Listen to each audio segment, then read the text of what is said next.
Well, good evening to you all. I'm very happy to be in Asheville. It has become like a yearly tradition now that we do. We meet every year here in Asheville, and I see the whole BioGeometry family from all around the world. So it's really a pleasure coming here. And thank you, Robert, for the introduction we did. You know, he did a very good introduction. Now there's nothing left. I don't know what I'll do up here. Yes. And I told him I'd pay him $1 for every time he says my name. Now I'm broke. Completely broke now. Okay, what I'll do now, we'll go a bit on a lighter side and go more into spiritual aspects without going too much into details of the material, but show a bit of the spirituality behind BioGeometry. So, first of all, just the first few slides here, we don't need them because Robert did the introduction. Now I know something about myself. I mean, he really did it well. And these are some of the projects. You know, I started my life as an architect building hospitals. So I built about 60 of those clinics and about half a dozen of those huge hospitals there. And then later on, I'm a tourist planner, basically. So I did the tourist planning for the Red Sea to bring in beach tourism to Egypt and all that. So we did that in the 80s. So basically, and we planned so many tourist areas, tourist projects. That's me in my office. Yeah. If you want to come and see me in Cairo, just come to my office. The chair is there. See, you can come and sit there. That's one of my projects there. So,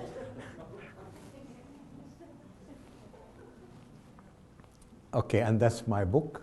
So, now let's go into. Well, the title doesn't look very spiritual to me, but let's see how it develops. You know, I'll show you some very nice pictures about the Earth, showing all those energy lines, you know, heat energy lines over the Earth. They look very nice pictures now. These are from a very nice site called Globaya. They have very nice pictures showing that. But the thing is here that until now, until our era now, life on Earth was somehow governed by nature. It was nature who dictated a bit with the development of every living creature on Earth. And until now, this was the case. And then when you look at this, we enter into a new age. It's called the Anthropocene. Anthropos means the human age. So now the human being has replaced nature in dictating the future of living species on Earth. And these slides show why. Because now the human being has come and has coated nature with a new man-made sort of coat in the atmosphere. And this coat is actually the new major factor affecting life on Earth. So man now has taken over. That's how it looks. You know, how our atmosphere looks. It's completely covered by man-made energies. Look at this one. So what will happen here if the Earth looks like that now? See? You might like the pictures, but you might not like the results. Okay, so now you've seen all those moving lines there. Now, we are in an age that is mainly governed by information. So we're in the information age. The information age depends on electromagnetic radiation. And we are always thinking about the effects of electromagnetic radiation on life. We think human being is affecting life negatively just because of electromagnetic radiation.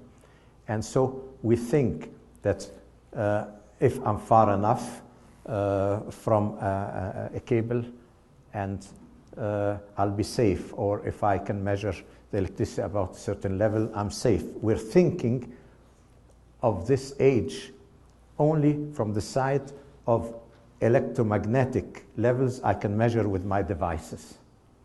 Now, this is not exactly the case. This is only a very small part of the problem. If we don't know the real problem, then we'll never be able to solve it. Today, we take the word for electrosmog and electromagnetic radiation or stress, electromagnetic stress, as one and the same. People think, okay, this is a slang word. Electrosmog is a slang word for electromagnetic stress. But in reality, it's not like that, because it's like the difference between fog and rain. You know, electromagnetic radiation is something moving, it's like rain. And then fog is not rain. Fog is a standing state, you see. Now, in London, when there was a lot of gases from cars and traffic and all that came into this continuous fog that they have over there, they named it smog. See, so smog again is a standing state. It's another phase of fog. It's, let's say, dirty fog. When you put a lot of dirt in there, you get smog. Okay, electrosmog is when you come on all that and you put some electrical, let's say, stress in there. Well, how should we understand it? You could say, I don't measure it. I can go in the fog, I can go in the smoke, I measure. Where is it? Well, let's see the nature. What is electrosmog to begin with? If we want to do something about it, we'd better understand a bit what it is. Now, it is very simple. It's so simple that modern science has just missed it. Now, if a boat moves like that, you get the direct effect of the boat. If you're here, it will hit you.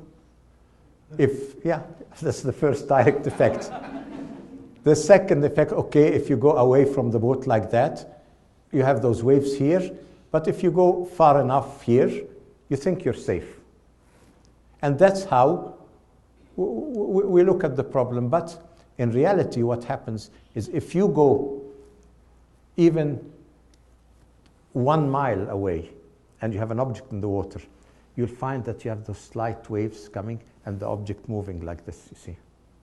So sometimes for long distances.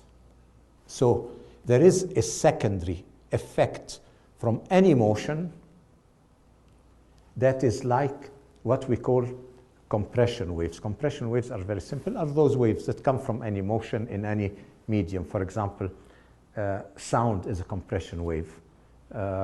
When I walk like this, I just walk, okay, I create compression waves. Imagine that you're like a fish in the water. Imagine what around us is a medium, the air is a medium, so you can easily think if we were inside the water and I'd do this, see, you'd see waves. So these are compression waves.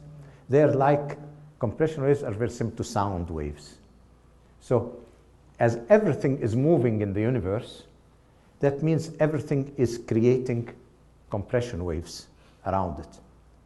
Now, something like the sun, the rays of the sun, we always think electromagnetic radiation. But if a ray is moving, any ray of light, it will produce around it this compression waves. So there are more sound waves or inaudible sound waves, let's call them, coming from the sun than actual light. So if instead of the boat, I take the example of the sun and I put an electromagnetic sort here, an electromagnetic wave. I have the field around it, so that's the first effect. If I have an object here in the field, I get the first effect, and that is being in the electromagnetic field. If I go out here, supposed to be safe, but this area is the area of those inaudible sound waves, and this is the area of electrosmog. Several researchers today define electrosmog as a compression wave phenomena. Like in the background, you have the whole universe has a background carpet weave of sound waves. And that's the background carpet weave. And what electrosmog is like a background echo that's there all over the universe. This background echo, depending on the motion that created it, will have qualities from that motion through resonance come into it, and it will propagate it. Now, this is the totality of what happens with electricity. So if our civilization is only worried about what happens here and misses that, by the time they discover that, we'll be long gone. So, yes, so now this domain of compression wave can be on several levels of vibration. For example, the people in Germany, like Dr. Konstantin Mehl, who's the main authority on scalar waves, speaks on the scalar wave effect. If you have this electromagnetic radiation, it creates those compression waves here that carry the qualities from it, and they are called scalar waves. So you could say electrosmog is a scalar wave phenomena. But on another level, torsion waves created. So electrosmog can also be a sort of a torsion wave phenomena.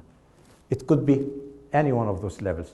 It could be also electrosmog is a hypersound phenomena. Hyper or hyposound, this is saying again inaudible sound waves. So if I go here on the hypersound level, you see, you get, it's like objects, any objects, in, when everything is moving, radiate around them this hypersound. And now the body has hypersound sensors in the bones. So this electrosmog, it's really eating you from inside, you know. Yeah, because you're full of sensors everywhere to this inaudible sound. So unless we treat sound or inaudible sound seriously, and not just music that we enjoy and thank you for and applaud and everything like that, if we treat sound as the background carpet weave of the universe, then we can do something about it. And that's when we speak about sound, let's look at how we deal with sound in some of the disciplines we know. For example, in acoustics. I know as an architect, for example, when I build a theater, I can affect compression waves through the shapes. Shapes are a way of dealing with sound. For example, in aerodynamics, it's also compression waves like that. You shape the car. You see in the racing car, you have those wings on them and all those things. So you use shapes again to deal with it. So the way of interacting with compression waves in the compression world, you interact through shapes. And this is where the energy of shapes, since everything is moving, that means all shapes interact with the energy quality of the background and produce this phenomena that we call energy of shape. Because many people don't believe that there is something called energy of shape. Shapes do not produce energy. How can this table produce energy? But if this table were in a current of water here under it, you'd see turbulences that do certain effects. So then you would say, oh yes, it's producing energy because it's in water. Yeah, but everything is moving. So shapes produce energy.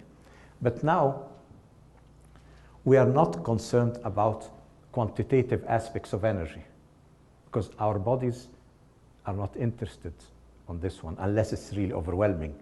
We are concerned about the minute levels that carry certain qualities that my body senses and that affect me.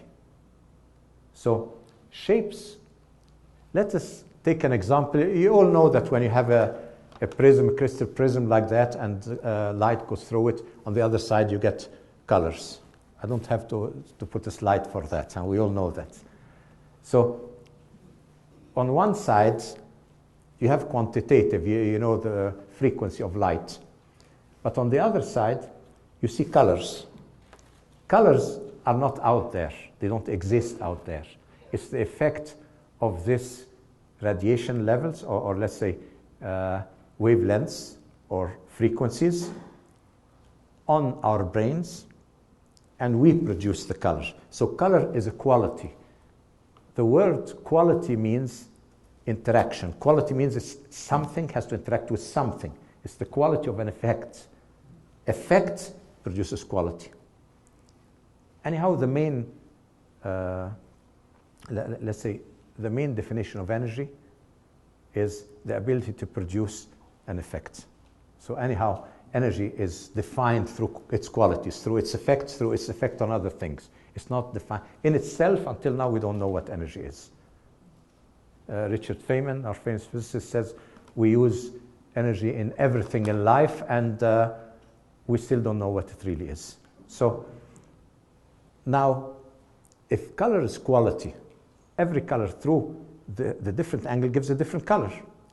So you can say that angles correspond to the colors, so we can say that angles are qualities. Okay?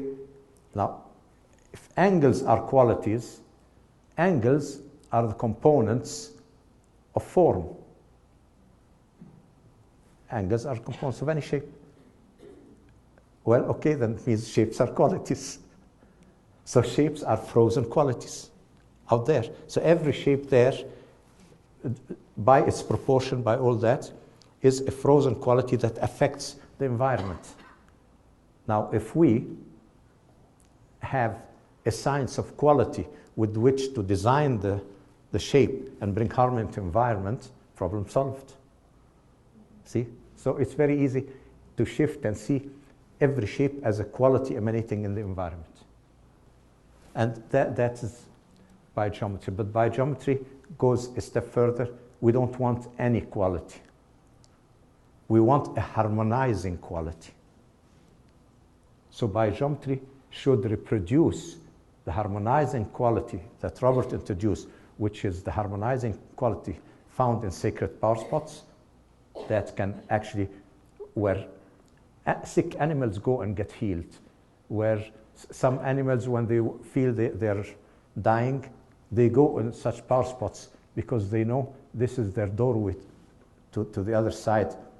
They don't want to go through bad energy and end up in a bad place.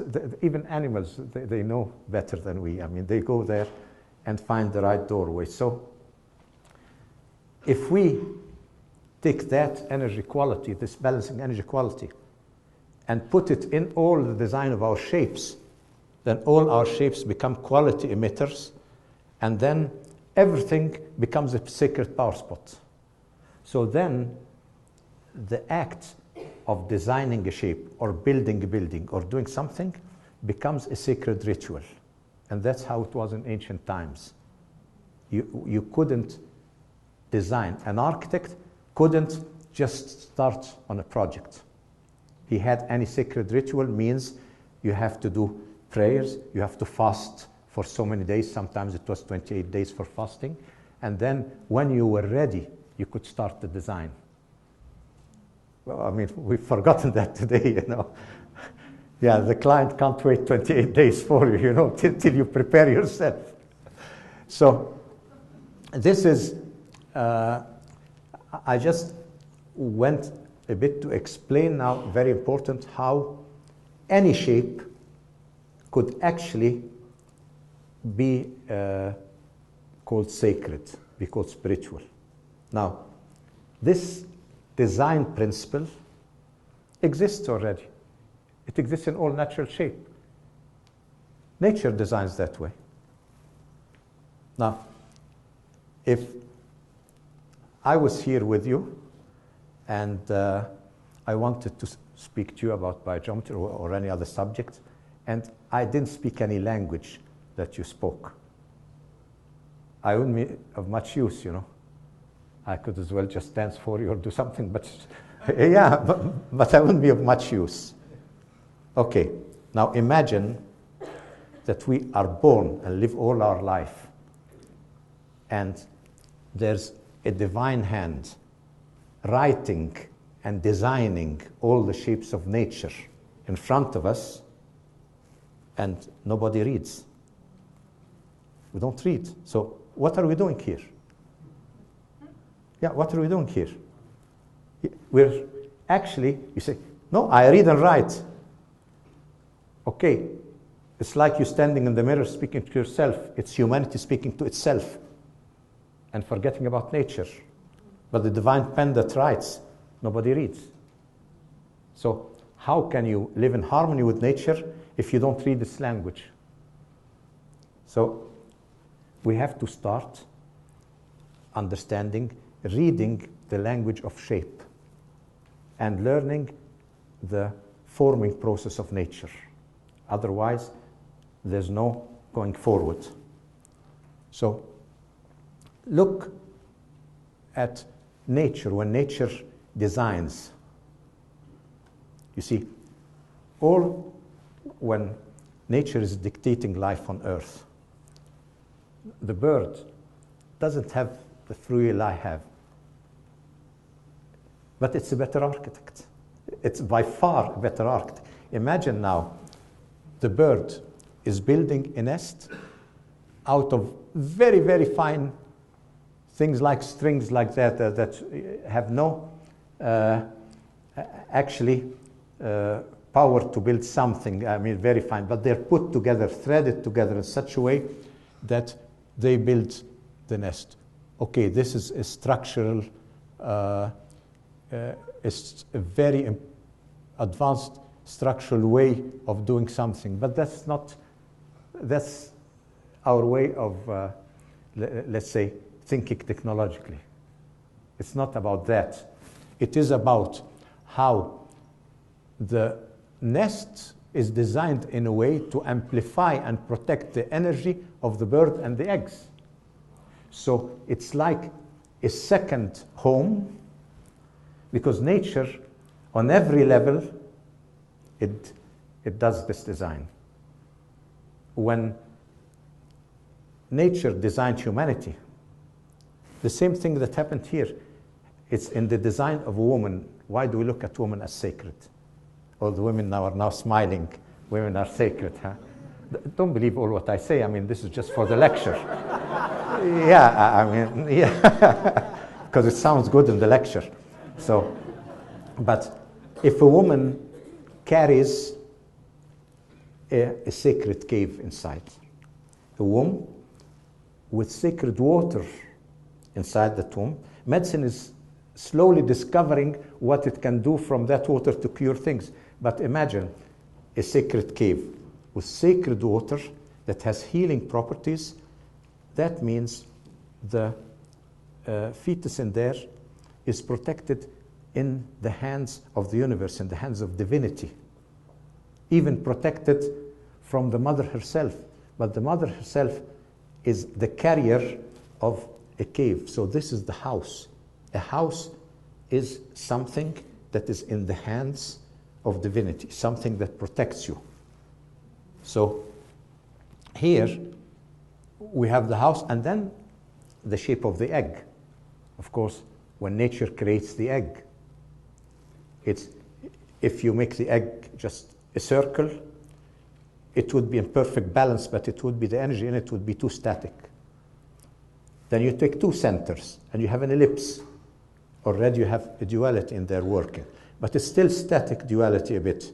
But make one smaller than the other, and then you have a dynamic stability where life can grow. You have the stability, but growth, the power of growth. So this is the house for this. The egg is the house for what's inside it. See how nature goes about developing things. And then if we look at this as the structure of a nest, it's very solid. You can, this is wire mesh, you can stand on it. You know, it's so solid. And here is the next step, is the Beijing thing, you see.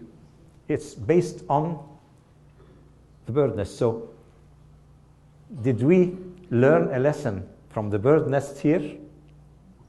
Who thinks we did? Actually, we didn't. We learned a lesson on one level, on the technological level, we learned the lesson, but this steel mesh here and all that actually kills your energy of vitality. It's not made to do something. The qualitative aspect on the life force of the human is not there. It's not like the bird's nest. The bird's nest is not just a physical achievement. The bird's nest is a much, when you look at it, it works on so many levels, you know. So look at the bees when they build their homes. The healing aspects that come out of it. Healing aspects that come out of honey. So now, let us look at our home. Or, yeah, we build our beehive to live in it. Everybody does his little activity in there, in these cramped spaces. And that is our beehive compared, the wisdom of the human compared to the wisdom of nature. So, look at, for example, very nice inside our beehive. We go in, we have a home. Oh, this is much nicer than living in a beehive. But you know what? You're sleeping on the bed here, and there's a cable, electrical cable in the wall right behind you here, and you have your pineal gland and your pituitary gland directly into the electromagnetic field of that cable. So the pineal gland, that means no melatonin, that means you don't sleep well, and the pineal gland is also a tumor suppressor, so there's no tumor suppression. And the pituitary gland, the other one here, is the gland that governs all the other glands in the body. So this is the master, the director up there. And if the director is drunk or something, guess what happens? People today get, for example, when this is disturbed, you get thyroid problems, you get diabetes, you get liver problems, you get prostate problems, you get whatever, or you get kidney problems because the master gland is not working properly. So imagine this master gland that controls all the glands. You go every night and you plug your phone to be charged in the wall and plug your head to be charged in the bed. And then you complain about all the health problems you have.